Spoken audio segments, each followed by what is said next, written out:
இன்னும் நெருங்கி சேர்வதே ஆவல் பூமியின் இன்னும் நெருங்கி சேர்வதே ஆவல் பூமியின். ஹல்லேலூயா, ஹல்லேலூயா. ஆண்டவராகிய இயேசு கிறிஸ்துவின் இனிதான நாமத்தில் யாவரையும் வாழ்த்துகிறேன், வரவேற்கிறேன். எத்தனையோ பேருக்கு அந்த பாக்கியத்தையும் கிருபையும் ஆண்டவர்களுக்கு தந்து தேவனுடைய சன்னிதானத்தில் உட்கார்படியான கர்த்தர் பெரிய கொடுத்த பெரிய பாக்கியத்திற்காக கடவுளுக்கு நன்றி செலுத்தலாமா? எந்த விதமான பாரத்தோடு வந்திருக்கலாம், கஷ்டங்களோடு வந்திருக்கலாம், கண்ணீரோடு வந்திருக்கலாம், வியாதியோடு வந்திருக்கலாம். ஆண்டவர் இன்றைக்கு வாழ்க்கையில் விடுதலை தரப்போகிறார். சரீரத்தில் எப்படிப்பட்ட வியாதி இருந்தாலும் சரி, குடும்பத்தில் எப்படிப்பட்ட சாபங்கள் இருந்தாலும் சரி, சாபத்தை நீக்கி ஒரு பெரிய ஆசீர்வாதத்தை தரக்கூடிய தெய்வம் ஆண்டவராய் இயேசு மாத்திரம்தான். அவர் தேடி வந்திருக்க நீ அவர் நோக்கி பார்க்கும்போது வேதத்தில் வாசிக்கிறோம், அவரை நோக்கி பார்த்த முகங்கள் பிரகாசம் அடைந்தன, வெட்கப்பட்டு போனதில்லை, வெட்கப்பட்டு போவதில்லை. அதுதான் ஆண்டவரை அழைத்திருக்கிறார். ஆண்டவரை கேட்கலாமா? தேவனே நான் ஓமதண்டையில் என்னோ நெருங்கி சேவதே ஆவல் பூமியில். தேவனே நான்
பேரும் பரியை போலவே என் பாதை தோன்ற வள்ளுமையா எந்த தெய்வமே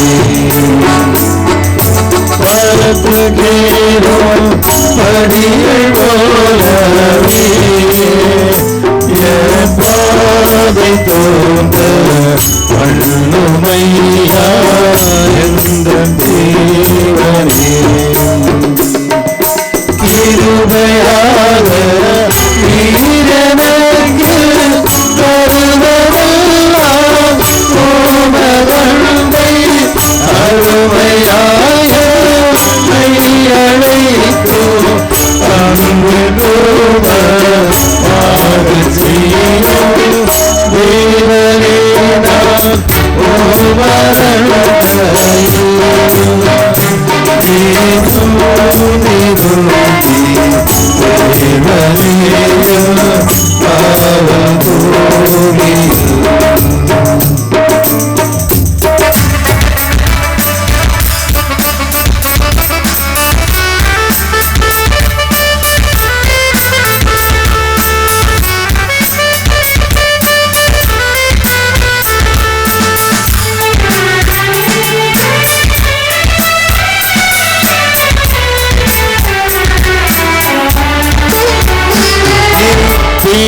நான் நின்று எழுந்து காலை எழுந்து கர்த்தவே உம்மை போற்றுவேன் நித்திரையில் நின்று எழுந்து காலை எழுந்து கர்த்தவே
நல்ல தகப்பனே, இந்த மாலை வேளைக்கா சமூகத்தின் நன்றி ராஜா.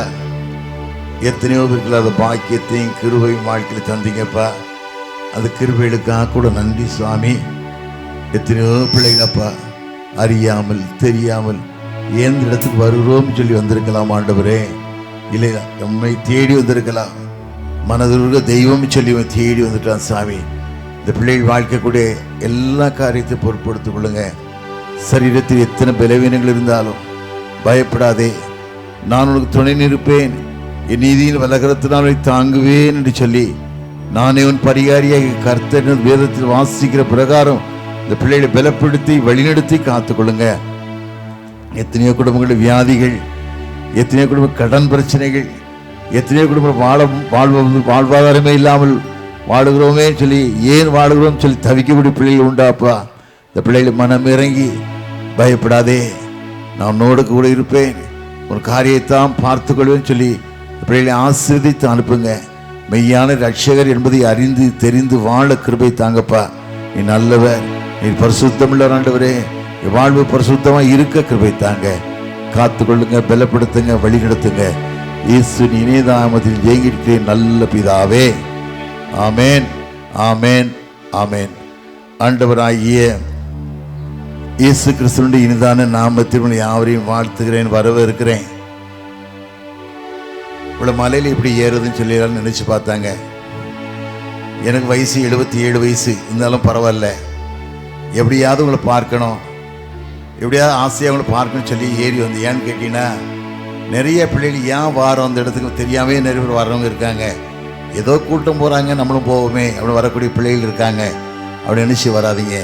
மெய்யான ஆண்டவரை தேடி வந்திருக்கீங்க, ஒரு பாதத்தை தேடி வந்திருக்கீங்க. நான் இன்றைக்கு மத்தியானம் மானாமதுரைன்னு ஒரு ஊருக்கு போயிருந்தேன், பரமக்குடி பக்கத்தில்.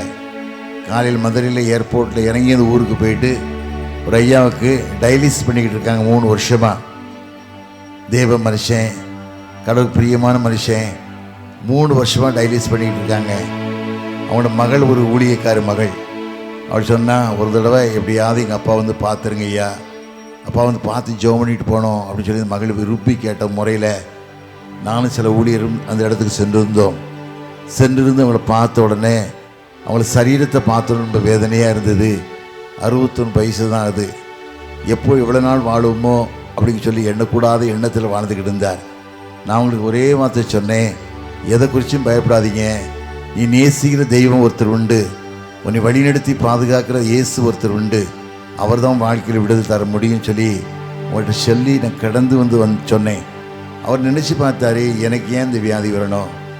நிறைய பேர் அப்படி தான் நினைக்காங்க, ஏன் என் குடும்பத்தில் வேதனை வருது, ஏன் இந்த குடும்பத்தில் கஷ்டம் வருது சொல்லி நிறைய பேர் நினைக்கிறான். ஆனால் ஆண்டவருடைய சித்தம் இல்லாமல் ஒரு காரியம் நடக்காது. ஆண்டவர் சித்தம் வைக்காமல் ஒரு காரியத்தை நடத்த முடியாது. நீ ஆண்டவரை நம்பி வரும்போது, ஆண்டவரை தேடி வரும்போது, உன் வாழ்க்கையை ஆண்டவருக்கு ஒப்பு கொடுத்து நீ வாழும்போது ஆண்டவர் வந்து உன் வாழ்க்கையை ஆஸ்வதிக்க காத்து கொண்டு இருக்கிறார். உன் மனதுருக தெய்வம் ஒருத்தர் உண்டுன்னு சொன்னால் இயேசு மாத்திரம்தான். உனக்காக மாத்திரமல்ல, உலகத்தோட சர்வ சிருஷ்டி மக்களுக்காக மனதுருதி கண்ணீர் விட்டு அழுது கொண்டிருக்கிறார். என் பிள்ளைகள் மனமாறாமல் இருக்காங்களே, நான் அவர்களுக்கு மனமுருக கர்த்தர் என்பதை அறியாமல் வாழ்ந்து கொண்டிருக்கிறான்னு சொல்லி ஒவ்வொரு பிள்ளைகள் படுற கஷ்டத்தை பார்த்து கொண்டு இருக்கிறார். பார்க்கும்போது எத்தனையோ குடும்பங்கள் வேதனை, எத்தனையோ குடும்பம் கேன்சர், எத்தனையோ குடும்பங்களில் பிரஸ்ட் கேன்சரு, லங்ஸில் கேன்சரு, அண்ட் யூட்ரஸில் கேன்சரு, லங்ஸு, எத்தனையோ விதமான பாடுகள் வாழக்கூடிய மக்களை பார்க்கும். தவித்தோடு வாழ்ந்து கண்ணீரோடு வாழக்கூடிய கொள்ளைகளை பார்க்குறோம். விடுதலை இல்லையேன்னு சொல்லி இயங்கக்கூடிய மக்களை பார்க்குறோம். எத்தனை பிள்ளை சாப்பிட முடியலை, சாப்பிட்டா வாந்தி எடுக்குது, சாப்பாடு உள்ள செல்லலை அப்படின்னு சொல்லி எழுக்கூடிய பிள்ளைகள் வாழ்ந்துக்கிட்டு இருக்க பிள்ளைகள் உண்டு. நான் கடந்த மாதம் ஆலங்குளம் பக்கத்தில் ஒரு கிராமத்துக்கு போயிருந்தேன். ஒரு இடத்துக்கு செய்திக்கு போகும்போது ஒரு குடும்பத்தில் ஒரு மகளுக்கு 33 வயசு, கேன்சர், 3 பிள்ளைகள் கேன்சர், 4வது ஸ்டேஜ் கேன்சர், மரித்து போகுமோ எண்ணக்கூடிய அளவில் ஒரே இயக்கம். நான் அவங்கள்ட்ட சொன்ன என்ன வேணும், அந்த கணவர் மகள் மீது கொண்ட ஆசையினால் தன் மனைவிக்கு இப்படிப்பட்ட வேதனை வந்துருச்சே, தாங்க முடியலேன்னு சொல்லி அந்த கணவர் அழுத கண்ணீரை பார்த்து தாங்க முடியலை. மகளை தேடி இந்த வீட்டுக்கு போய் எனக்கு ஜெபிக்க முடியாது கூப்பிட்டு போனாங்க. அந்த போகும்போது அந்த மகள் படுற பாடு, உட்கார முடியலை, படுக்க முடியலை, எழுந்து நிற்க முடியலை, சரியத்தை அவ்வளோ வேதனை. குழந்தை ஒன்று கிடக்குது, கீழே கிடந்து அழுதுட்டு கிடக்குது. அந்த குழந்தைய கையில் எடுத்து பார்க்க முடியலை. அவ்வளோ மகள் அழுத காட்சியை பார்க்கும்போது ரொம்ப வேதனை. ஏன் ஆண்டவரே, இந்த பிள்ளைகளுக்கு தான் நீங்கள் பாடுபட்டீங்களே, நீ இந்த பிள்ளைகளை காத்திர பாடுகள் ஏன் ஆண்டவரே எல்லாம் சொல்ல முடியாது. காரணம் கேட்டால் நேசிக்கிற தெய்வம் ஒருத்தர் உண்டு. அவரை உன்னை பார்க்கும்போது அவரை நேசிக்கிற தெய்வம் உனக்கு வாழ்க்கையில் மனது உருகிற தெய்வம் இல்லை. பார்க்கும்போது ஆண்டவரை நேசியை காத்து கொண்டிருக்கிறார். மனதுருகும் தெய்வமே ஏசையா, மனதார துதிப்பேன் தோத்தரிப்பேன். மனதுருகும் தெய்வமே ஏசையா, மனதார துதிப்பேன் தோத்தரிப்பேன். நல்லவர் சர்வ வல்லவர், நீ நல்லவர் சர்வ வல்லவர். ஓ இறக்கத்திற்கு முடிவே இல்லை, மன்னித்து அளவே இல்லை. ஓ இறக்கத்திற்கு முடிவே இல்லை, மன்னித்து அளவே இல்லை. அவை காலையோடு புதிதாயிருக்கும், அவை காலையோடு புதிதாயிருக்கும். மனதுருகும் தெய்வமே ஏசையா, மனதார துதிப்பேன் தோத்தரிப்பேன்.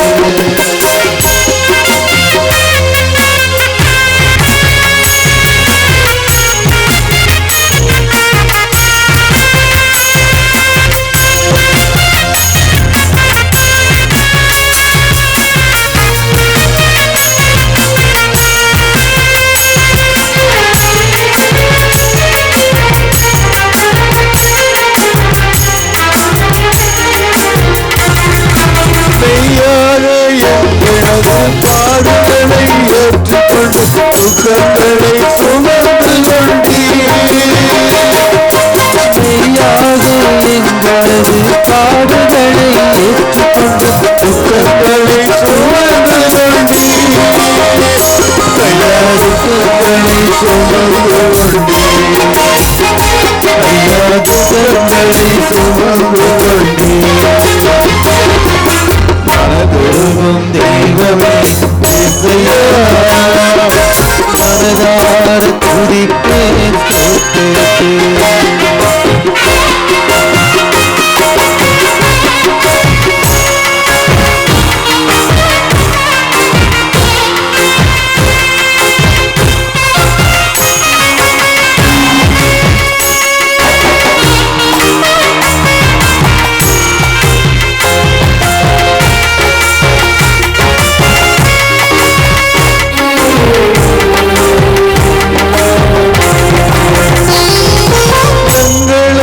சமாதானம் ஒன்று பண்ணும் தண்டனையும்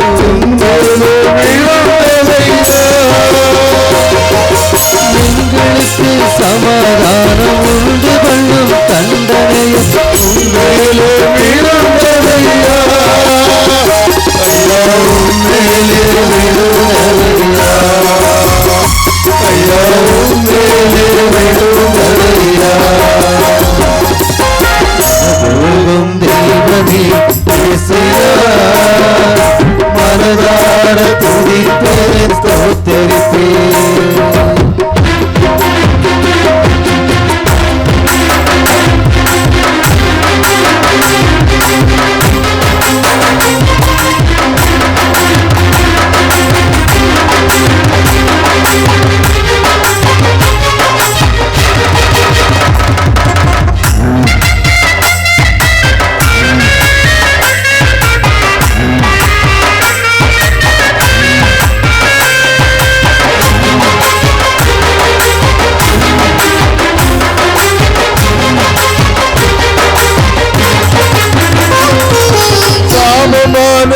மொழியை தலைவேலை சுமந்து கொண்டு சிலுவையில் வெற்றி சிறந்தி.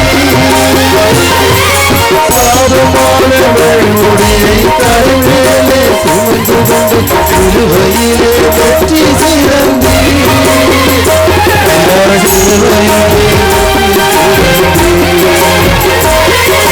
சிலுவையிலே வெற்றி சிறந்தி.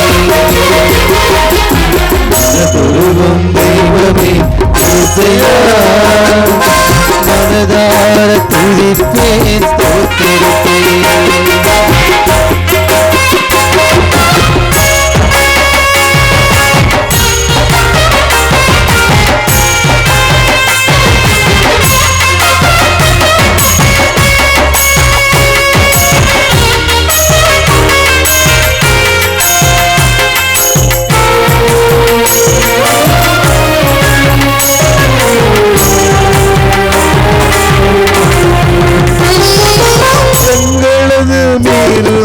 காயப்பட்டு நறுக்கப்பட்டு தழுவுகளால் சுகமானோ, எங்களது மீறுதலால் காயப்பட்டு நொறுக்கப்பட்டு தழுவுகளால் சுகமானோ, தழுவுகளால் சுகமானோ, தழுவுகளால் சுகமானோ. மனதொருகும் தெய்வமே இயேசுயா, மனதார துதிப்பேன் ஸ்தோத்திரிப்பேன். மனதொருகும் தெய்வமே இயேசுயா, மனதார துதிப்பேன் ஸ்தோத்திரிப்பேன். நல்லவர் சர்வ வல்லவர், நல்லவர் சர்வ வல்லவர், இயக்கத்திற்கு முடிவே இல்லை, நன்றிக்கு அளவே இல்லை, இயக்கத்திற்கு முடிவே இல்லை, நன்றிக்கு அளவே இல்லை. அவை காலிலோடு புதிதாயிருக்கும், அவை காலிலோடு புதிதாயிருக்கும். மனதொருகும் தெய்வமே இயேசுயா, மனதார துதிப்பேன் ஸ்தோத்திரிப்பேன். மனதொருகும் தெய்வமே இயேசுயா, மனதார துதிப்பேன் ஸ்தோத்திரிப்பேன். தெய்வம் மனதுருகக்கூடியதம்மா. நீ எப்படிப்பட்ட கஷ்டத்தோடு வந்திருக்கலாம், வேதனையோடு வந்திருக்கலாம். எனக்கு சொந்த ஊர் உங்கள் நிறைய பேர் தெரிஞ்சிருப்பீங்கன்னு நினைக்கிறேன். பரங்குன்றாபுரம் சொல்லி என்னுடைய சொந்த ஊர் பக்கத்தில். கிராமத்தில் எவ்வளவோ கஷ்டப்பட்ட ஆளுங்க. நாங்கள் 4 சகோதரர்கள். சென்னைக்கு போயிட்டு 56 வருஷம் மேலே ஆச்சு. சாப்பாடே கிடையாது, நல்ல சாப்பாடு இல்லாத வாழ்ந்த இந்த கிராமத்தில் வாழ்ந்த மக்கள். குப்பையும் தூசியுமே வாழ்ந்த ஆண்டவர்களை உயர்த்தினார். உயர்த்தது மாத்திரமல்ல, கடவுளுக்கு சாட்சியாய் வாழும்படியான கிருபை தந்தார். ஒன்றுமே இல்லை, சாப்பிடக்கே வழி இல்லாமல் வாழ்ந்த எங்களாண்டு இவ்வளோ தூரம் உயர்த்திருக்காரு சொன்னால் அது கடவுளுடைய கிருபை தான். அந்த கிருபைக்கு நீங்களும் என்ன மூலம் நீங்களும் மாறணும். என்ன மேலே கஷ்டப்பட்ட மக்கள் உலகத்தை இருக்க முடியாது. அவ்வளோ தருத்திரம், அவ்வளோ வேதனை, ஒன்றுமே காலில் போட செருப்பு கிடைக்காது. எவ்வளவோ கஷ்டப்பட்ட மக்கள் ஆண்டு உயர்த்தினார்னு சொன்னால் இன்றைக்கி அந்த கிருபையினால உங்களால் பார்க்க முடியாத ஆண்டு தந்து உங்களை பார்க்க வந்திருக்கிறார். நிறைய பேர் பார்க்கறது இல்லை, அந்த கிருபை ஆண்டு நினைக்கிறதில்லை, ஆண்டு அன்பை நினைக்கிறதில்லை. ஆண்டு வாழ்க்கையை நினச்சி நீ வாழ்க்கையில் வாழணும். எப்படிப்பட்ட நிலைமை வந்தாலும் வாழ்க்கையில் விடுதலை தரக்கூடிய ரட்சகர் ஒருத்தர் உண்டு. ஆனால் இயேசு மாத்திரம்தான், வலது யாருமே இல்லை. வேதத்தில் வாசிக்கிறோம், லூக்கா 19ஆம் அதிகாரத்தில் வாசிக்கிறோம், சகேவு எனப்பட்ட ஒரு மனுஷன் இருக்கான். ஆண்டவர் பற்றி நிறைய கேள்விப்பட்டிருக்கான். இயேசு நல்லவர் என்பதை அறிந்திருக்கிறான். ஆனால் அவர் அறியணும், பார்க்கணும் ஆசைப்படுறான். நீங்கள் ஆண்டவர் பார்க்க தான் மலைக்கு ஏறி வந்திருக்கீங்க. எவ்வளோ கஷ்டப்பட்டு மலையில் ஏறி எப்படியாவது ஆண்டவர் பார்த்துடணும், கடவுளை பார்த்துடணும், என் கஷ்டங்கள் மாறணும், என் கண்ணீர்கள் மாறணும், என் குடும்பத்தில் எல்லா வியாதியும் மாறணும்னு சொல்லி நீ எண்ணி வந்திருக்கீங்கல்ல. அதேபோல் அந்த மனுஷன் ஆண்டவர் பார்க்க ஆசைப்படுறான். குள்ளமான மனுஷனாக இருக்கான். அதனால் ஆண்டவர் பார்க்க என்ன யோசித்து வரான்னா, ஆண்டவர் எரிகோலிருந்து எருசலேமுக்கு போய்கிட்டு இருக்கார். 2000 வருஷத்துக்கு முன்னால் நடந்த கதையும் உண்மையான காரியம் பார்த்துக்கிட்டு இருக்கான். ஒரு காட்டத்தி மரம் வழியில் இருக்குது. ஆண்டருக்கு முன்னால் எப்படியாவது போய் பார்த்துடணும் அவன் சொல்லி காட்டத்தி மரத்தில் ஏறுறான். காட்டத்தின் ஏறி கொலைகளுள்ள தலையை விட்டு பார்த்துக்கிட்டு இருக்கான். ஆண்டவர் இந்த வழியை வராரு. அந்த வழியை வரும்போது அப்படியே பக்கத்தில் நின்று அண்ணாந்து பார்க்காரு. அண்ணாந்து பார்த்துட்டு அவர் சொல்கிறாரு, சகைவே கீழே இறங்கி வா, நான் இன்னைக்கு உன் வீட்டுக்கு வரணும்டான்னு சொல்றாரு. அவன் யாரையும் பார்க்கல நினைச்சு வந்திருக்கான். நீ ஒருவேளை நீ யாரும் பார்க்கல, நீ இப்படியோ வந்திருக்கலாம்னு நினைக்கிற. ஆண்டு ஒன்று பார்த்துக்கிட்டு இருக்காரு. உன் இருதயத்தின் நினைவிலே அறிந்திருக்கிறார், உன் இருதய சிந்தனையிலே அறிந்திருக்கிறார், உன் கஷ்டங்களே அறிந்திருக்கிறார், எந்த நோக்கத்தில் நீ வந்திருக்க அதையும் ஆண்டவர் அறிந்திருக்கிறார். அவருக்கு தெரியும் அவருடைய பிள்ளை. உனக்காக இத்தனை பாடுகளை அவர் பட்டார், உனக்காக இத்தனை கஷ்டங்கள் ஆண்டவர் அனுபவித்தாருன்னு சொன்னால் சாதாரணமான காரியம் இல்லை. ஆண்டு உனக்கு இத்தனை கஷ்டத்தையும் பார்த்து அனுபவிச்சாரு, சாதாரண காரியம் இல்லை. பார்க்க வந்திருக்காருல்ல. இப்போ கூட எங்கள் கம்பெனியில் வேலை செய்கிற ஒரு டிரைவர் மனைவி வந்திருக்கா. அவள் என்ன பார்த்த, ஐயா நான் தான் உன் கம்பெனியில் வேலை செய்கிற டிரைவருடைய மனைவின்னு சொன்னான். அப்போ அவளுக்கு ஆசை இல்லை, என்னை பார்த்தோன்னு சந்தோஷப்பட்ட. ஐயா பார்த்துட்டோம், உன்னை புருஷனுக்கு ஃபோன் பண்ணி சொல்லியிருப்பா, ஐயா பார்த்துட்டோன்னு சொல்லி. அப்படி நீ ஆண்டவர் பார்க்க வந்திருக்கலாம். அப்படி தான் சகைவு மனுஷன் பார்க்க வரான். ஆண்டு சொல்கிறான் வீட்டுக்கு வரணும்னு சொல்கிறாரு. ஆனால் உடனே பார்த்த உடனே மடமடன்னு மரத்தை விட்டு இறங்குறான். இன்றைக்கி அந்த காட்டு தீர்மானம் இருக்குது எருசலேமில். 2000 வருஷம் ஆனாலும் அந்த மரம் இன்னும் ஜீவனோடு இருக்குது. எந்த விதமான உண்மை இல்லை. உண்மையான காரியம், கற்பனையான காரியங்கள் எல்லாம் ஆண்டவர் வந்தது உண்மை, வாழ்ந்தது உண்மை, அவர் அற்புதங்களை செய்தது உண்மை, இன்று வாழ்ந்து கொண்டு இருக்கிறார். உனக்கு என்ன கஷ்டம்னாலும் உன்னை கேட்டு உன் கண்ணீரை துடைக்கக்கூடிய ரட்சகர் ஒருத்தர் உண்டானா இயேசு மாத்திரம்தான். உலகம் எந்த மனுஷனும் செய்ய முடியாது. உன் புருஷன் கண்ணீரை துடைக்க முடியாது, மனைவி கண்ணீரை துடைக்க முடியாது, உறவினர்கள் கண்ணீரை துடைக்க முடியாது, பணம் உன் கண்ணீரை துடைக்க முடியாது. ஆண்டவருடைய அன்பு கரங்கள் தான் உன் கண்ணீரை துடைக்க முடியும். எல்லாரும் சொல்கிறாங்க இவன் பாவியான மனுஷன், அநியாய மனுஷன், ஸ்பீடு ஓட்டி நிறைய பேர் வட்டி கொடுக்காங்கல்ல, அது மாதிரி வட்டி கொடுக்க மனுஷன், கொடூரமான மனுஷன் எல்லாம் பேசுகிறாங்க. அவன் சொல்கிறான், ஆண்டவரே நான் யாரிடமாவது அநியாயமாக வாங்கியிருந்தோன்னா 4 திருப்பி தரேங்க, 4 திருப்பி தரேன்னு சொல்கிறான். ஆண்டவர் சொல்கிறாரு, இவனுக்கு இந்த வீட்டுக்கு ரட்சிப்பு வந்தது, இவனுக்கு ஆபிரகாம் குமாரனா இருக்கான்னு சொன்னது மாத்திரமல்ல, இழந்து போனதை தேடவும் ரட்சிக்குமே மனுஷகுமா உலகத்தில் வந்தான்னு சொல்றாரு. எந்த காரியத்தை இழந்து வந்திருக்கலாம், எந்த காரியத்தில் கஷ்டத்தோடு வந்திருக்கலாம், எத்தனை காரியத்தை கண்ணீரோடு வந்திருக்கலாம். அந்த கண்ணீரை பார்த்து இழந்து போனதை தேடவும் ரட்சிக்குமே மனுஷகுமா உலகத்தில் வந்தார் என்ற வார்த்தையின்படி ஆண்டவர் இன்னைக்கு ஒரு வாழ்க்கையை ஆண்டவர் ஆஸ்வதிக்க காத்து கொண்டு இருக்கிறார். என்கிட்ட ஒரு பாப்பா வேலை செய்கிறா, 22 வயசு, செல்லமா அழகா இருக்கா. எங்க கம்பெனி தேடி வந்தா, ஒரு குழந்தையும் கையில் கூட்டிகிட்டு வரா. என்ன சொல்லி வந்தான்னா, ஒருத்தர் என்னை ஏமாற்றி திருமணம் பண்ணிட்டான். எங்கள் அப்பா அம்மா எவ்வளோ சொன்னாங்க, அவன் குடிகாரன், அவன் கஞ்சா பாட்டி, அவன் சிநேகம் உனக்கு வேண்டாம், ஒரு வாழ வைக்க முடியாது விழி பார்த்தாங்க. நான் கேட்கல. என்னுடைய வயசு கோளாறுல என்னை திருமணம் பண்ணிட்டேன். திருமணம் பண்ணி கன்சீவ் ஆகிட்டேன். கன்சீவ் ஆனால் என்னை விட்டு ஓடி போயிட்டேன். ஐயா நீங்கள் நடுத்தருக்கு நான் வந்துட்டேன், நான் ஒன்று நடுத்தருக்கு வந்துட்டேன். இன்னைக்கு எத்தனையோ பிள்ளைகள் விட்டு வாழ்ந்துக்கிட்டு இருக்காங்க, வாலிய பிள்ளைகள்.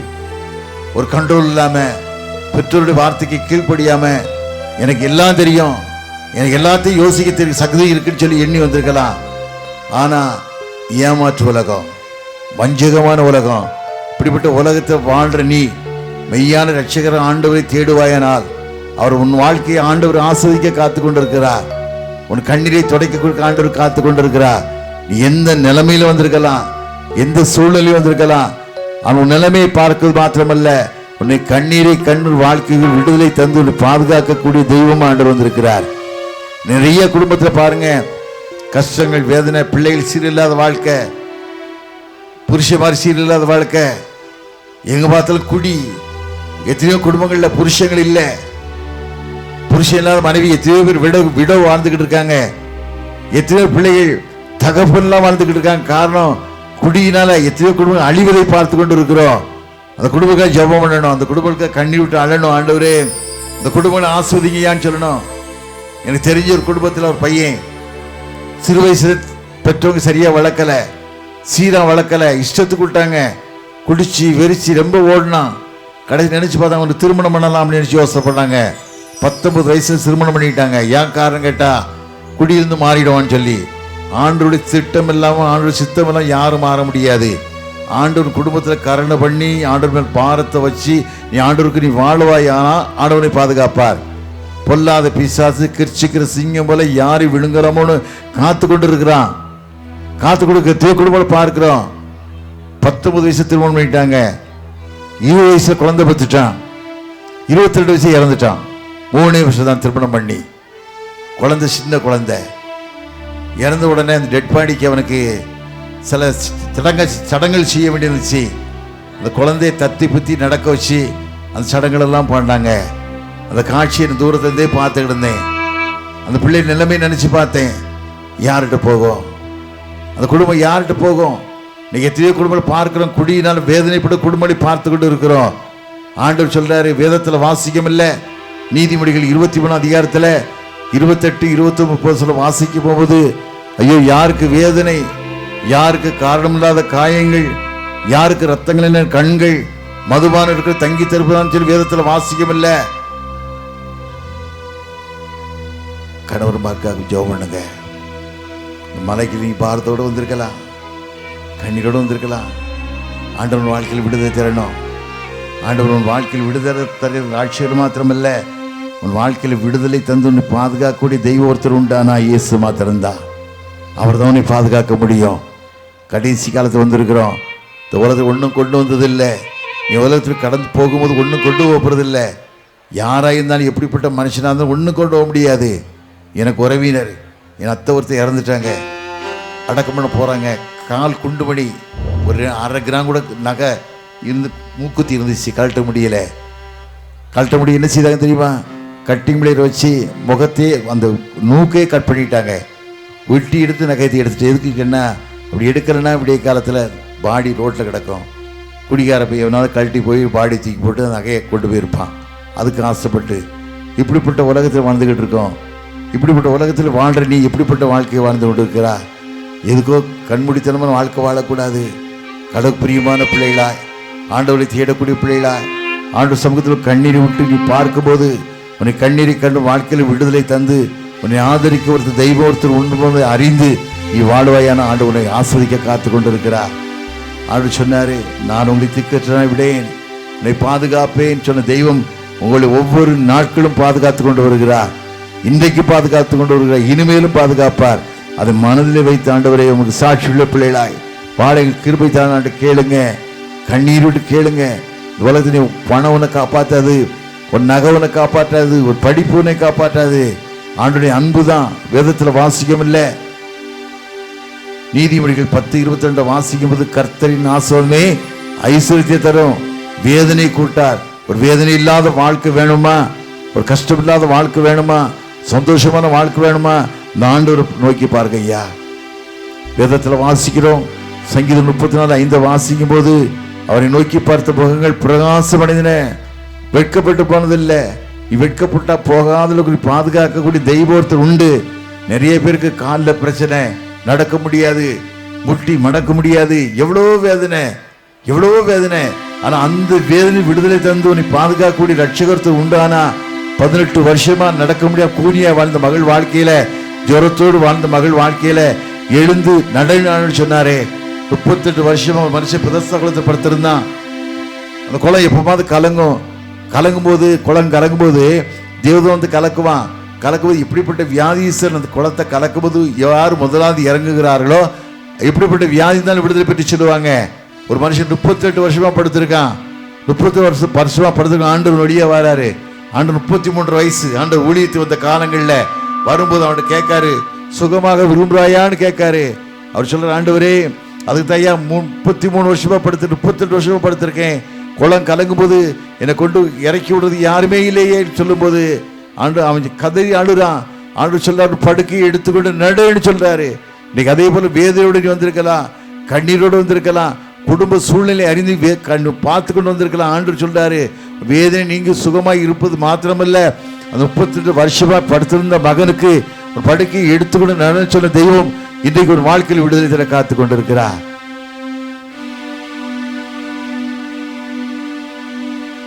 பல போராட்டம் வரலாம்.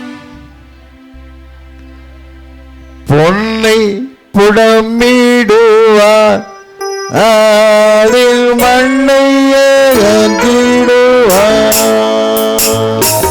பொன்னை புடமிடுவார், அதில் மண்ணை அகற்றிடுவார்.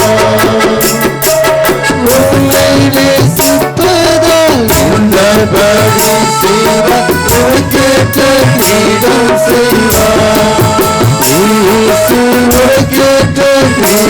செய்வார். சோராதே என் மனமே, சோர்ந்து போகாதே என் உள்ளமே.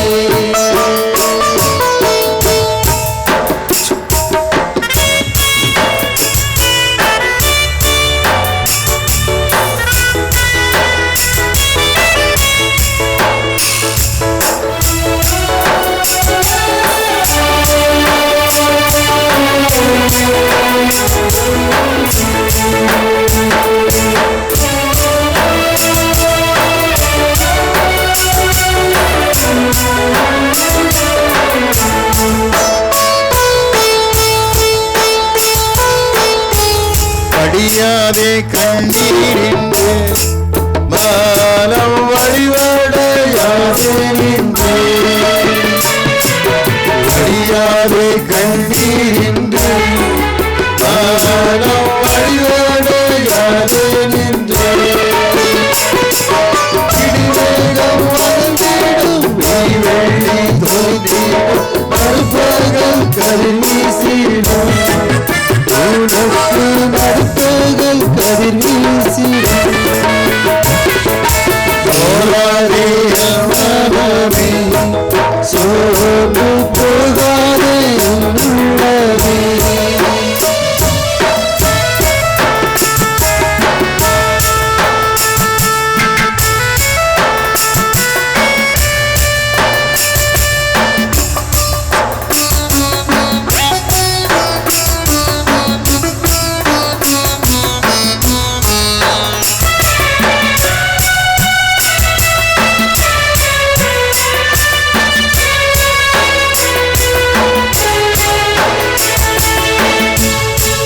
அஞ்சாதே ஒன்றுக்கும், அஞ்சி கிஞ்சாதே எதற்கும்.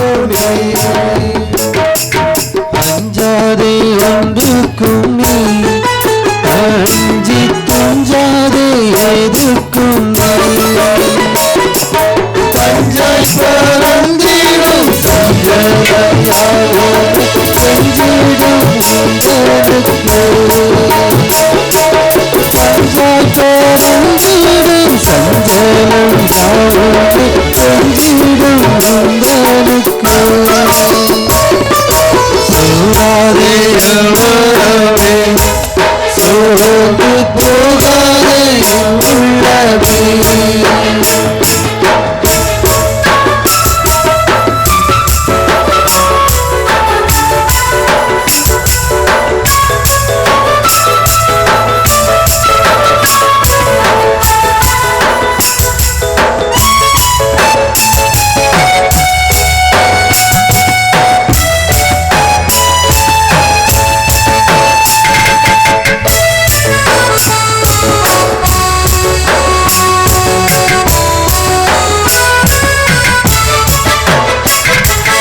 ஆண்டவர் பிள்ளைகளுக்கு நெருக்கிடும் நெருக்கிடும் உதவமே. ஆண்டவர் பிள்ளைகளுக்கு நெருக்கிடும் நெருக்கிடும் உத்தமமே. வேண்டிக் கொள்ளும் போது வள்ளுவர் இதுபோல மீண்டும் ஜெயித்திடவே. நீயும் வேண்டும் ஜெயித்திடவே. சோராதே என் மனமே, சோர்ந்து போகாதே என் உள்ளமே. சோராதே என் மனமே, சோர்ந்து போகாதே என் உள்ளமே.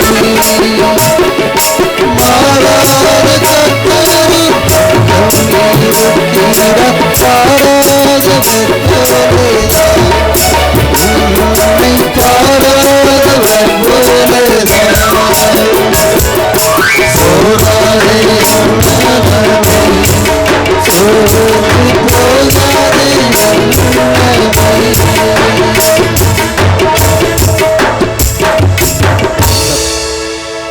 சின்ன பிள்ளைகள்லாம் ஸ்கூலில் இருக்க பிள்ளைகள் சொல்லுங்க, எங்கள் அப்பா பெரிய ஆள், எனக்கு அதை வாங்கி தருவாங்க இதை வாங்கி தருவாங்க சொல்லி விளையாடுங்க. தன் தகப்பனை பற்றி அவ்வளோ பெருமையாக பேசுவாங்க. நம்மளும் அப்படித்தான். இயேசு உங்க துணையாக இருக்கும்போது, ஆண்டவர் இயேசு கடவுளாக இருக்கும்போது, ஆண்டவர் நேசிக்கும் போது, அவரை போல பெரிய தெய்வம் உலகத்தில் இல்லை. உனக்கு என்ன தெரியும், உனக்கு என்ன தேவை, அதெல்லாம் ஆண்டவர் செய்வார். உனக்கு என்ன கஷ்டம் வந்தாலும் உனக்கு கைவிடவே மாட்டார். உன்னை கைவிடவே மாட்டார். அது மட்டும் மனசு வச்சு வாழுங்க. பல கஷ்டம், சில குடும்பத்தில் எவ்வளவு தான் பணம் இருந்தாலும் சந்தோஷமே இருக்காது. காரணம் கேட்டால் நல்ல கணவன் ஏமாற்றுக்காரனாக இருக்கலாம், பிள்ளைகள் ஏமாற்றுக்காரங்களாக இருக்கலாம், எவ்வளோ வேதனை இருக்கும். ஆண்டவர் நேசிக்கிற தெய்வம். பொய் சொல்ல மனிதன் அல்ல, மனமாற மனபுத்திரம் அல்ல, சொல்லியும் செய்யாதிருப்பார். ஒரு நாளும் ஒன்று கைவிட மாட்டார். காரணம், இஸ்ரவேலை காக்கிறவர் உறங்குறதும் இல்லை தூங்குறதும் இல்லை. இன்னைக்கு அந்த நிலைமை வந்திருக்கேன். நீங்கள் இன்னைக்கு பாதுகாக்கிற தெய்வம் தூங்க மாட்டார். இப்போ லெந்து டேஸ் 40 நாள் ஆண்டவர் பட்ட பாடுகளை நினைக்கபடியே வந்திருக்கிறோம். உனக்கு எத்தனை பாடுகளை பட்டார், எத்தனை அடிகளை அடிக்கப்பட்டார். காரணம் என் பாவத்துக்காக தான், நான் செய்த அக்கிரமத்துக்கு தான், நான் பண்ண வேசித்தான வாழ்க்கைக்காக தான். என் வாழ்க்கை பொய்யா போச்சு, பொய்யா போனதுனால தான் அப்படி ஆண்டவர் அனுப்பிவிட்டார். வாழ்க்கை சீராக இருக்குன்னு சொன்னால் என் பிள்ளைகள் வாழ்க்கை சீராக இருக்கும். வேதத்தில் வாசிக்கம் இல்லை, கர்த்தருக்கு பயந்து வழி நடக்கும் என் பாக்கியவான், உன் கையிலி பிரயாசத்தை சாப்பிடுவாய், உனக்கு பாக்கியம் நன்மை உண்டாயிருக்கும். உன் மனைவி வீட்டுடன் கனிதலும் திராட்சை செடியை போலும், பிள்ளைகள் பந்திய சுற்றில் ஒலிமர கன்றுகளைப் போலும் இருப்பார்கள். இதோ கர்த்தருக்கு பயப்படுற மனுஷன் இவ்விதமாய் ஆஸ்வதிக்கப்படுவான். கர்த்தர் சீயோன்னு உன்னை ஆஸ்வதிப்பார். நீ ஜீவனுள்ள நாளெல்லாம் எருசலேமின் வாழ்வை நீ காண்பாய்.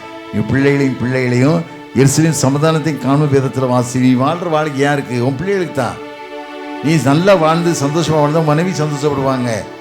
நீ நல்லா செழிப்பாக வாழ்ந்து உண்மையாக வாழ்ந்து சொன்னால் பிள்ளைகள் சந்தோஷப்பட மாட்டோம். இல்லை, பிள்ளைகள் சொல்லுவாங்க அப்பா மாதிரி அப்பாவே கிடைக்காதுன்னு சொல்லுவாங்க.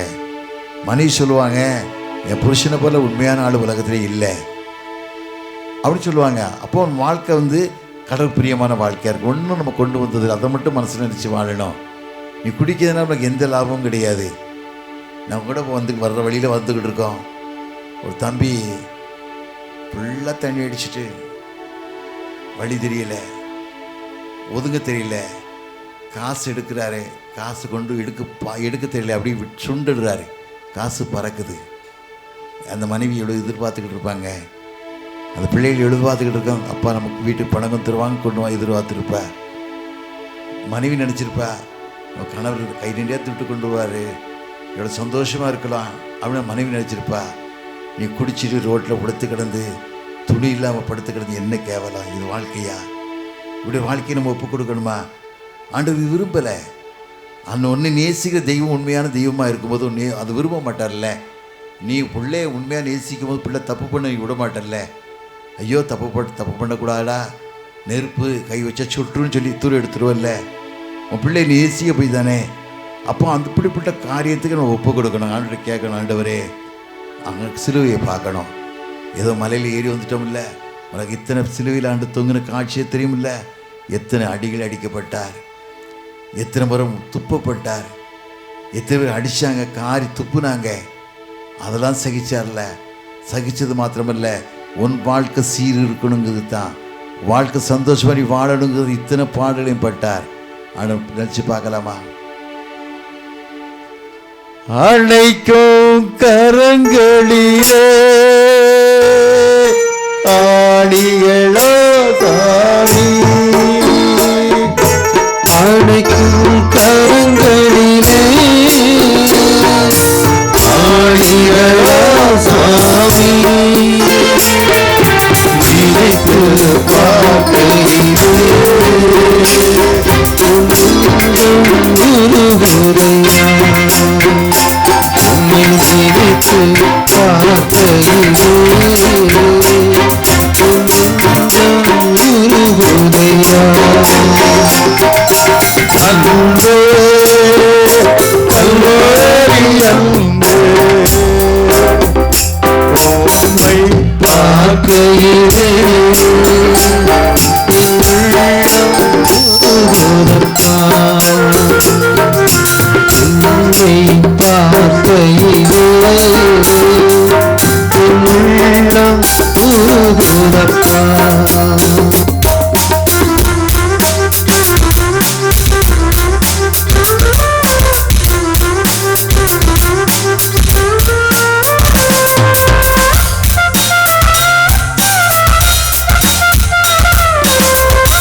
பார்க்கையிலே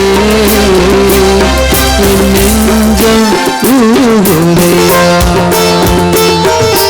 அன்பே கல்வாரி அன்பே உம்மை பார்க்கையிலே என் உள்ளம் உருகுதப்பா. உம்மை பார்க்கையிலே என் உள்ளம் உருகுதப்பா.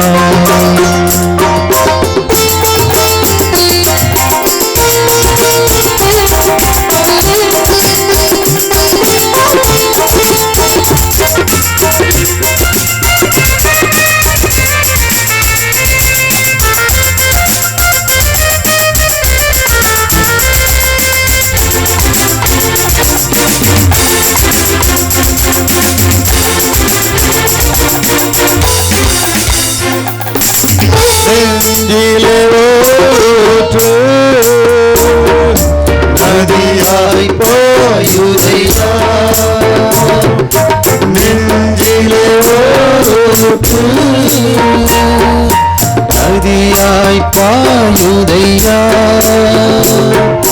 மனிதர்கள் மூழ்கணுமே மறுரூபமாகணுமே. எல்லா மனிதர்கள் மூழ்கணுமே மறுரூபமாகணுமே. அன்பே கல்வாரி அன்பே உம்மை பார்க்கையிலே என் உள்ளம் உடையுதப்பா. உம்மை பார்க்கையிலே என் உள்ளம் உடையுதப்பா. உம்மை பார்க்கையிலே என் உள்ளம் உடையுதப்பா.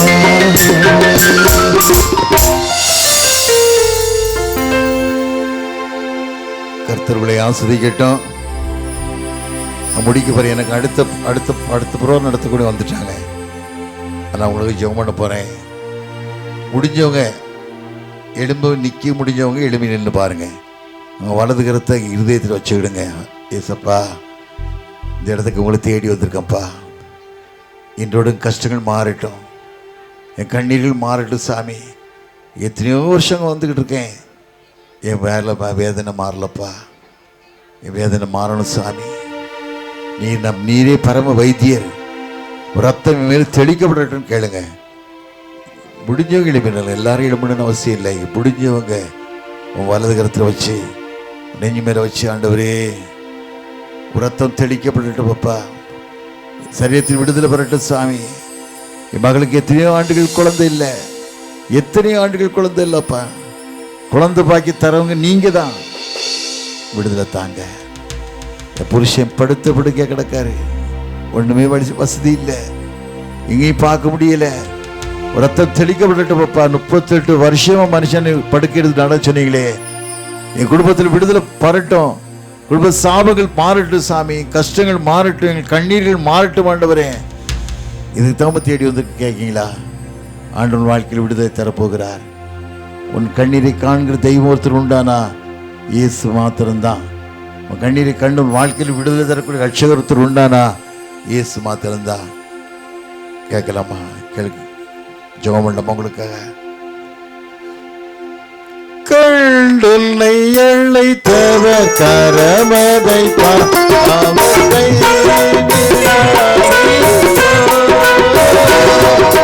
கண்டுன்னை அழைத்தவ கரமதை பார்த்தாமதை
நல்ல தகப்பனே, நடுநிசையாக நேரத்துக்காக நன்றி ராஜா.